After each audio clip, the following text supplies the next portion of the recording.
Welcome to Alzheimer Speaks Radio. I'm your host, Lori LeBay, and I'm so excited that you're joining us today. We are going to have a fascinating conversation as usual as we learn from people all around the world at all ages and stages of life. Stay tuned as we shift our dementia care from crisis to comfort. Here we go. What you think about, you will bring about dementia change. We will. Well, hi, everyone, and welcome to Alzheimer Speaks. Today, we're going to be talking with an author and talking about understanding and coping with generational love and loss. And what does that mean? The author has written a beautiful children's book about dementia and the emotions and things that you go through with that. And I will introduce you to him in just a minute. But before I do, I always just like to encourage people to stop by alzheimerspeaks.com. We have all kinds of free educational resources there, from audio and video and printed out tools, poetry, information on dementia-friendly communities and memory cafes, dementia in the arts, dementia chats, the radio show, and so much more.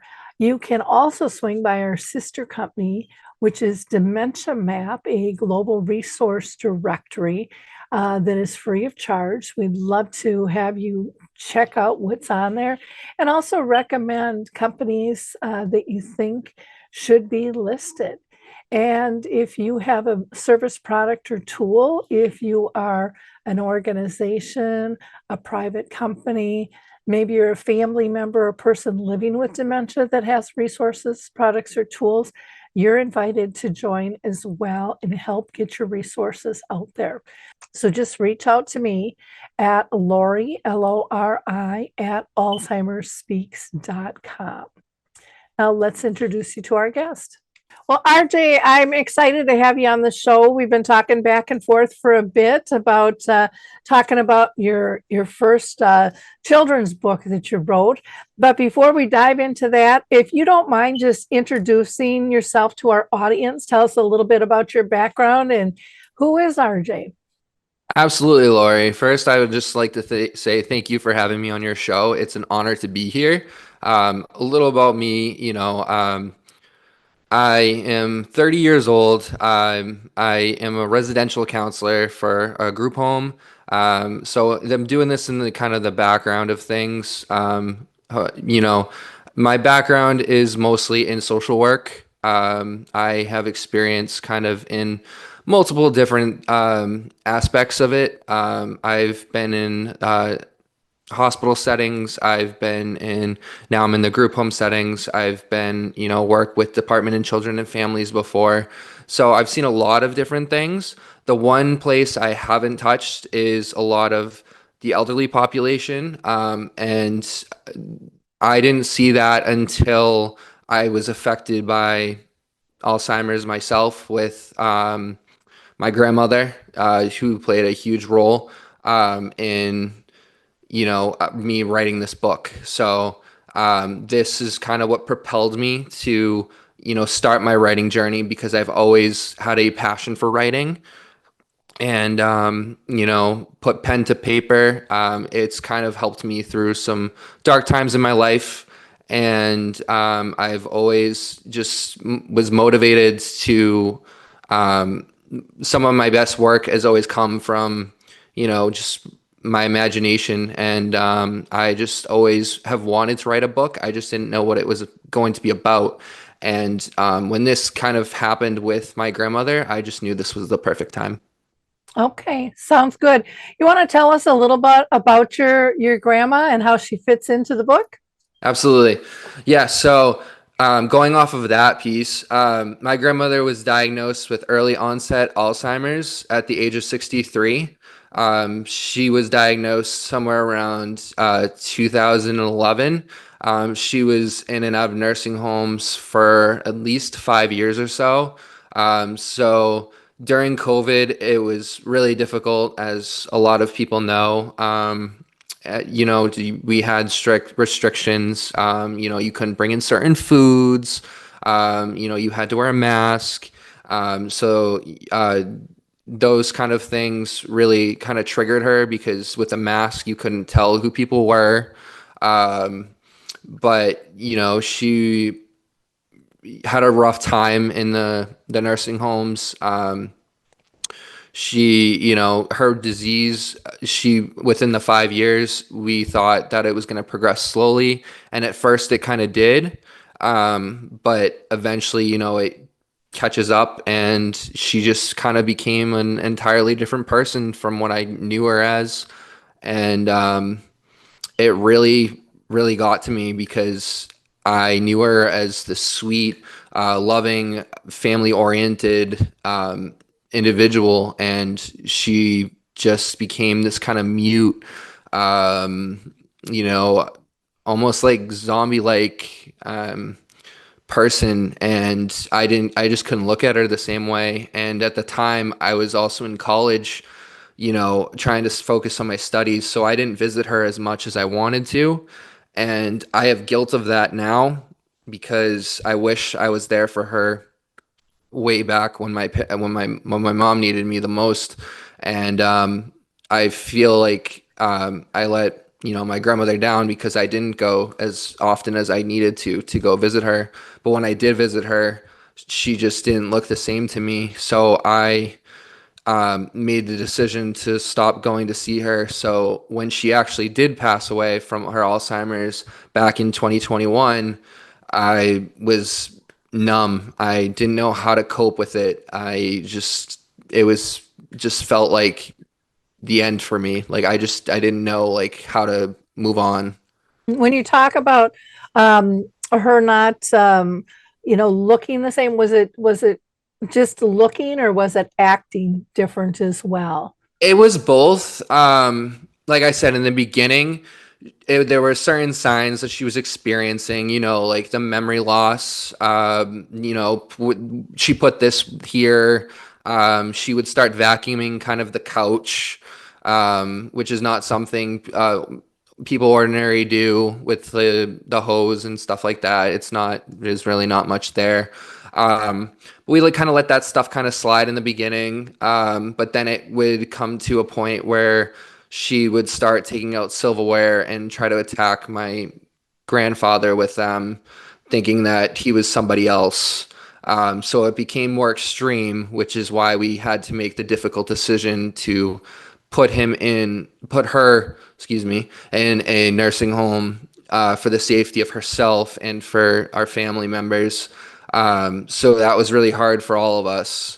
And then that just kind of progressed to when I mentioned that she was kind of a zombie, like she did a lot of roaming around the hallways, whichever nursing home she was in. And, her face kind of shrunken in and at the same, like she wasn't eating as much because she couldn't get it down. Things like that I've noticed when I was visiting her. She was losing a ton of weight. Not that she was really heavy, but she was a very small statured woman. So it was just very easy to recognize that, wow, this is really progressing at a rate that I just wish would slow down. Mm-hmm. Was she being medicated then for her kind of aggressive behaviors and for safety reasons at all, or? To my knowledge, she was. It was just like at the time that she was having these problems, it was more of like there wasn't a lot of medications that were helping with her that were out and available at the time as much as there is now. I know, like there's several medications for dementia and Alzheimer's to kind of slow down the process, to slow down the symptoms and stuff, such. But at the time of her diagnosis, there wasn't such much on the market. So I believe, to my knowledge, she was on some, but I don't know how well it actually worked for her. And I guess I would I would state there's medications out there. I don't know how well they really work at Exactly. slowing down the process. I mean, my mom was on Aricept years ago, and she died in 2014 and lived for 30 years. And Hmm. towards the end, we asked the doctor, should she still be on this? And they said, well, we can take her off. But if it was helping, we're not going to know until we take her off. Yeah. And if we put her back on, she'll never come back to where she was. And so it's really hard for them to define, is this stuff working or not? I was wondering if they did anything behavioral wise for her aggression, because there's medications out there that can actually sometimes make it worse depending on Hmm. what it is. Was she ever diagnosed? Was it like an autopsy done afterwards to see exactly what type of dementia she had? Or Not to my knowledge. I know that they just categorized it as early onset Alzheimer's because she had the testing done one day when she went to the provider. okay, okay. And the reason I ask that is Hmm. sometimes it can be frontal temporal lobe, which affects personality. And so someone who's really sweet and kind, can all of a sudden get kind of mean and aggressive, or Yeah. someone who's been mean and aggressive can become really sweet and kind. It Right. both ways, or it could be somebody with Lewy body who's having hallucinations or delusions, and so they may have seen your grandpa as a true threat in Hmm. their mind, or seen him as as someone else. And sometimes they'll put him on medications that actually increase that effect instead of helping, Hmm. from what people living with the disease have told me. So thanks for sharing. That's, I think, really helpful for listeners to know kind of what you experienced. A great question. I wish I had the answer for that. I just for all I know, it was just she was on some medications, but like you said, you just don't know whether or not it was actually helping or hurting her because there's not enough research done on them. So when did you first come to the idea that I'm going to write a book about this and what I went through? Yeah, so in the process of her transitioning between the nursing homes, I kind of had this idea, actually, my sister as well, that we wanted to start spreading awareness of what was going on with her and with others that were struggling because, as you know, dementia and Alzheimer's is way more common than people think. It might not hit you now, but at some point, it's something that, once it hits hard. Mhm. So we wanted to get the awareness out there, and we started with kind of like similar to an ice bucket challenge, kind of like an ALS. So we started Alzheimer's Angels, which was a Facebook group that we started, and instead of dumping ice water on us, we started having people nominate people to make snow angels in the snow, and then we were gonna do like go to the beach or like find some sand and you can make sand angels, but that never really caught on as much as we would want it to. So after that, I realized that kind of got me like, what else can I do that could spread awareness that this is needed in the not only community but in like the world. And it took me quite a lot of time before, not until like after she passed away, and around the time actually that she passed away, my son was born. I took those two things together and realized, like, Alzheimer's and dementia can be a hereditary thing, and I want my son to know that and be comfortable that someday, maybe not, but there's a possibility that this disease could end up reaching our family. So I want to be able to be the one to show him that, daddy might carry the gene. So if one day I might have it, I want him to be able to understand that even if I might act a certain way, or I might not remember some things, I still love him. I'm still me. I might need to be cared for a certain way, but like I want to be the one to provide that information to him. So that, and along with the passing of my grandmother, honoring her legacy, I wanted to be the one to spread that message, and that is exactly where my book came into play. Okay, well, that's neat. Hmm. That you were looking at that. I think kids are so powerful and they're so kind, and they don't look at aging and illness the way we do, as adults. They typically just see someone to play with. Right. And we kind of ingrain that in them to look at people different as they age. Mhm. So kudos to you. Did writing the book make you feel closer to your grandmother at all?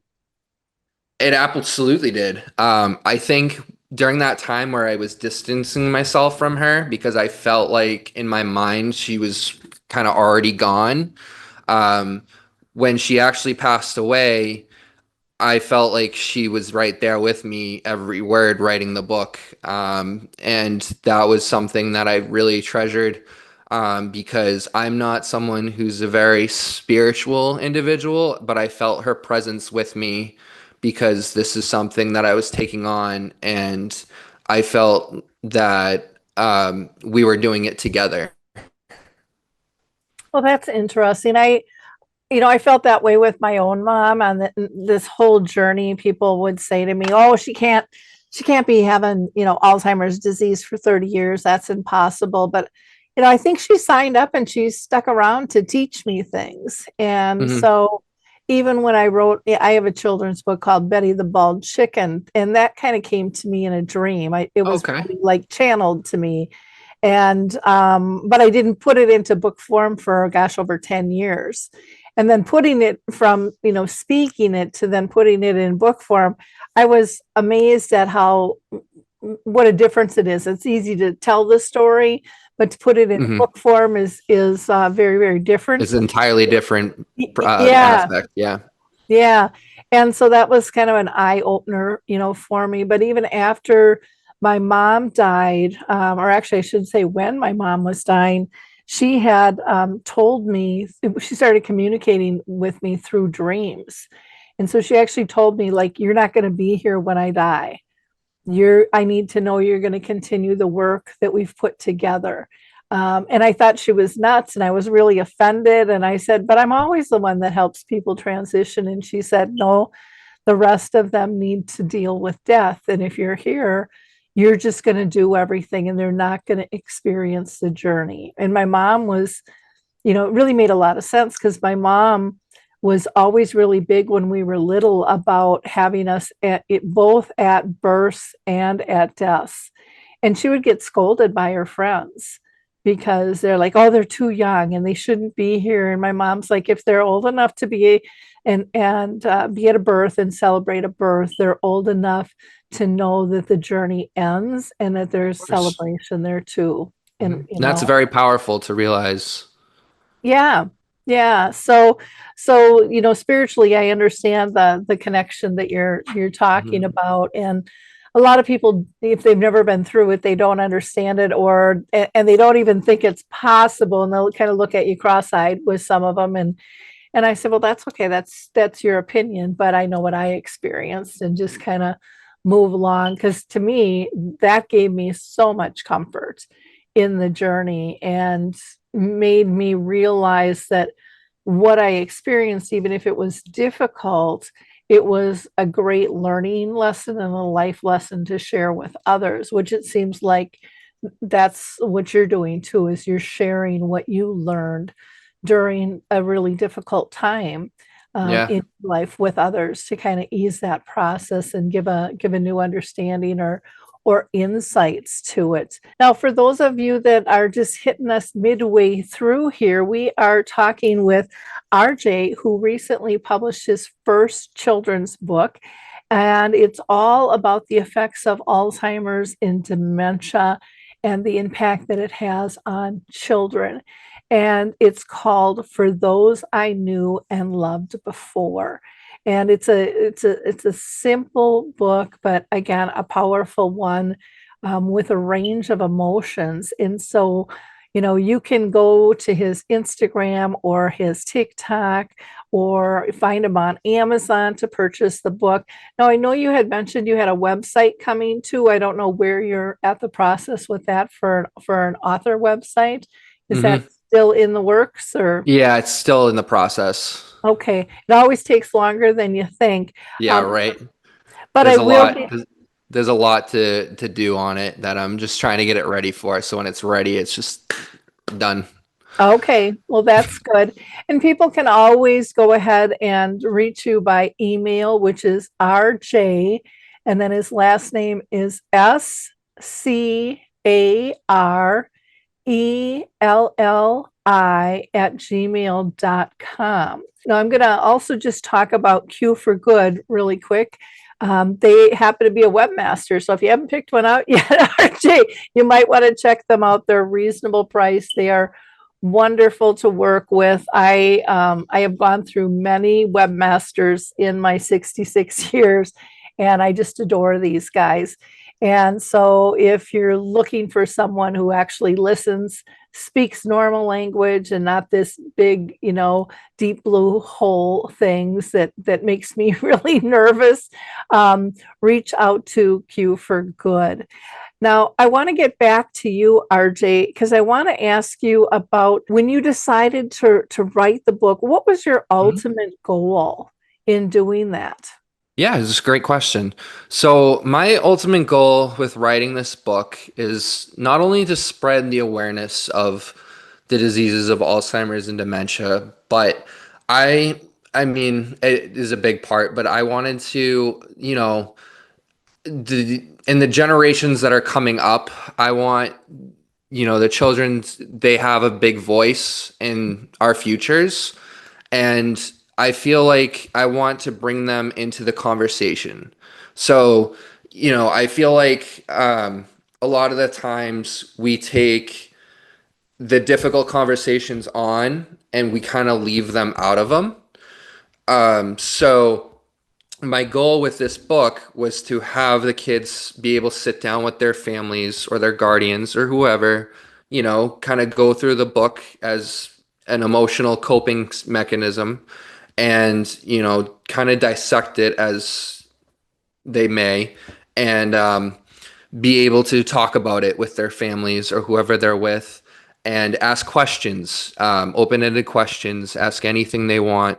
And, be kind of those voices that are oftentimes I feel like are kind of shut down because it is such a heavy, difficult topic, and be more advocates for loved ones that do have Alzheimer's and dementia diagnoses, and because they, like I said, the children, they do have voices. They might not be as loud right now, but one day, those generations that are younger will grow and they could be the ones that change the future between what could happen now and then between the fight for Alzheimer's and dementia. So I thought that was my message. Yeah, they are going to be our future warriors, Hmm. in terms of caring and also fighting for a cure and things, which is a nice way to look at it. And I agree with you. I think we do shut kids off. I think parents go, well, you don't need to carry that burden. This is an adult thing. And yet kids can tell, when the family structure changes, when the priorities Absolutely. change, and they're feeling a little lost and left out, but no one's telling them why, and no one's offering them to be part of that comfort and care.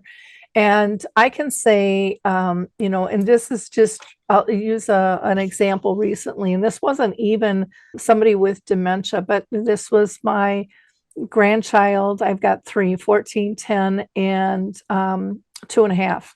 Hmm. And my ex-husband passed away, who is their grandpa. And they all were at such a loss, but they were all really involved. They wanted to be at the hospital every single day, versus parents just protecting them. The little one in particular is still so connected with him she plays hide and seek with them. And Mm-hmm. she'll be hiding behind the curtains and going, shh, mom, shh. And she'll say, what? And she's like, Papa, Papa, hide and seek. And so she's very connected. She gets melancholy sometimes, and she will want his prayer shawl to lay down with his prayer shawl and his pitcher next to her. She is putting out, she'll have like a snack or maybe not finish her meal, and she has a pitcher on the fireplace hearth, and she'll put the rest of her food out there for Papa, and then she'll take it away. But she is so connected, and some people might think that that's not healthy. Our family thinks It's it's beautiful. very healthy That's and very beautiful. beautiful. And you can tell she's connected because her eyes just light up. I mean, they Mm-hmm. literally just beam, and her whole, she sees them. She's Mm-hmm. connected. And I know even with my daughter, when she was younger, she was connected to my husband's parents, who she never met, Mm-hmm. never ever met. And so these connections and these feelings are there. And you can sit there and drive yourself nuts in terms of how or why, but to the child, they're real. Mm-hmm. As an adult, you can believe in it or not. I don't care. But again, it's about making sure your child is comfortable with their feelings of love and loss, and how they cope during those situations. Mm-hmm. To me, I think that's a critical point. Um, and I think it's of burdening a child, because they know stuff's going on. They're reading everybody's body language. They hear conversations, but they might not have the ability to process it all. So my belief is pull them in, explain it the best you can, and support them and encourage them to ask questions so that they can understand to the depth of their ability. And again, I know not all of our listeners will probably agree with that. My guess is Right. you Yep. you agree with that and kind of have Yep. the same philosophy. Mm-hmm. Now, one of the things that you had mentioned to me was, you were excited about being on Alzheimer Speaks on our podcast. How do you hope that that will help you achieve, your goal with the book? A great question. So my goal, like I said, is my main goal is to spread awareness of this horrible disease as much as I possibly can. Um, and I feel like this is the opportunity to really do it. I've kind of been on the radio before. I've been on a local Mix 104.1 before talking about my book. But that was just to a general audience. Like, this is specifically for, people who have been touched by a loved one that has passed or is currently battling, or maybe just is interested in this topic of Alzheimer's and dementia, or maybe is an advocate. So like, that is my targeted audience in a sense, because that is who I want to reach out to. Um, that is like my main, that's basically it. That's like my main audience. That is, that's like my main subject. I feel like these are the people that need to hear it the most, because these are the ones that are going to understand where I'm coming from, like understand my background, understand my story. Whereas people outside of this conversation will understand, might be a little sympathetic, but not entirely get what I'm saying. You know what I'm saying? Mhm. Yep. No, I totally get that. And I think it's important for all of us in the industry to connect and respect what other people are doing and their approaches, to improving care and, how we look at dementia. So that's one of the things I personally like about my job with Alzheimer Speaks, is talking with, a variety of people, not just big organizations and researchers, but people who have actually lived the disease. Hmm. If it's them being diagnosed or caring for a loved one, plus all the variety of businesses that are out there that are trying to support people in different fashions. What's been your response since you've self-published your book? The response has been pretty positive, especially in the community that I'm in. I've had, obviously I've had family that has been very supportive. I've had friends that come up to me. I've had people reach out to me from schools. I've been in the paper that where I am, and I've had someone reach out to me that was out of the blue, was like very taken back by my story personally. On social media, I've had a couple people that came with their story and telling me that they've had a family member that passed, or they're currently taking care of a member who has dementia or Alzheimer's. So those ones hit me personally because I felt like I could be there for them in that sense. So it's really been overall pretty positive and a great ride. I hope to continue doing what I'm doing. I know, like, going off of the other question, like, yes, I'm an author, I'm a published author, but my goal isn't to just be an author. My goal is really to just kind of change the narrative. I want to, be more of an advocate for this disease. Like, my grandmother did not deserve to go through what she did. She was a very adventurous woman, very outgoing, very athletic. She traveled the world with my grandfather, and to see her go from that to what she was going through is just absolutely devastating to myself and my family. And that just kind of propelled me to write my book and to keep going with the advocacy. So, like, yes, I'm an author. Yes, the, there is money there and whatever, but like, it's not about the money. It is about the advocacy. It is about the getting, uh, spreading the awareness. It is about reaching as many people as I possibly can. Fantastic. I'm sure your grandma's very proud of what you are doing and how you're approaching all of this. Do you have any future projects, in your mind that you want to write some more, or projects that you're working on?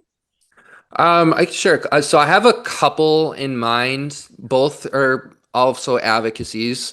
I actually have one that I can share that someone reached out to me because, like I said, I was in the paper recently, my local newspaper, and they reached out to me via email, and they wanted to collaborate with me on a book, and it's about ALS. So that one's very interesting to me.